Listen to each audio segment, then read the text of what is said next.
কোরআন শরীফে আসছে সৌম সিয়াম, রোজা পার্সি শব্দ, রোজা কোরআনে নাই। কোরআনে আসছে সিয়াম বা সৌম, বিরত থাকা। কিসের থেকে বিরত থাকা?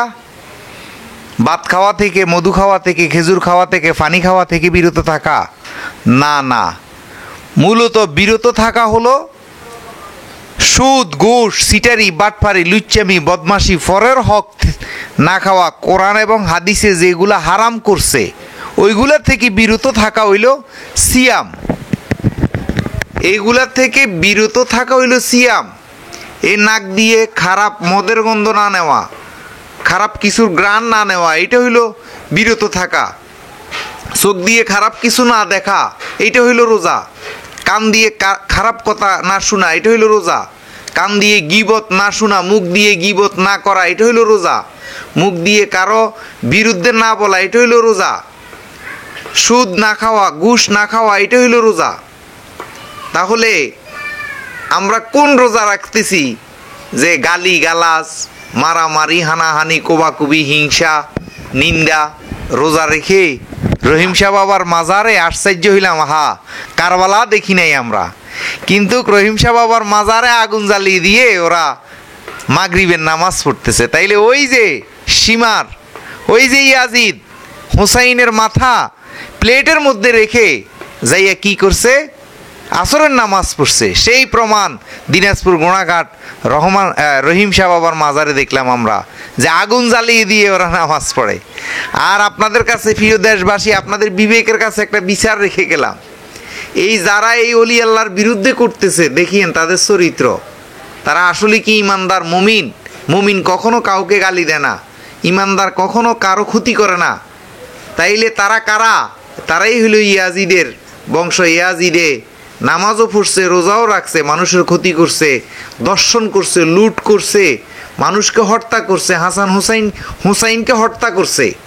তাইলে এবারে বুঝেন আপনারা কোন ইসলামী দেশে এই ইয়াজিদির গোষ্ঠীরা, মোল্লার গোষ্ঠীরা প্রতিষ্ঠিত করতেছে। যাই হোক, রোজা, রোজা শব্দের অর্থ হইল বিরত থাকা। সবচেয়ে বড় রোজাই হইল নাভির নিচের নফস আম্বারাকে আকাম কুকাম থেকে, যৌনতা থেকে নিজেকে রক্ষা করাই হইল বড় রোজা।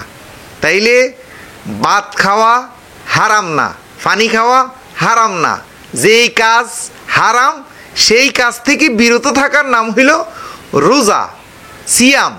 কিন্তু আমরা এখন সুদও খাই, ঘুষও খাই, সিটারিও করি, লুচ্চামিও করি, বদমাশিও করি।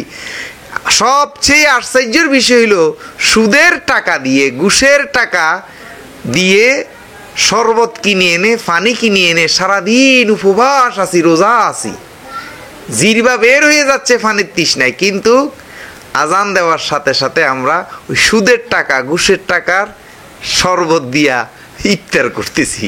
আমি দেখলে, আমি বাংলাদেশ রেলওয়ে চাকরি করছি, তো সুদের টাকা আরে ঘুষের টাকা দিয়ে সে ইফতার আনি খাচ্ছে, তখন আমি হাসলাম। তা আর আমারে গালাগালি করতো, এ ভান্ডারি, এ নামাজ পড়ে না, রোজা করে না। আর সে অথচ ঘুষের টাকা দিয়ে ইফতার করতেছে আর আমারে গালাগালি করে। তো যাই হোক, তাহলে রোজা কি, এটা আরো গভীর বিষয় আছে, সেগুলো মিডিয়ার সামনে বলা যাবে না, একজন ভালো গুরুর থেকে জেনে নেবেন। ধন্যবাদ। তাহলে মূল রোজাই হইল বিরত থাকা। কিসের থেকে? সোজা কথা, খারাপ কাজ থেকে। যেই কাজ করলে মানুষের ক্ষতি হবে, আমার নিজের দেহের ক্ষতি হবে, সেই কাজ থেকে বিরত থাকার নামই হইল সিয়াম। ধন্যবাদ।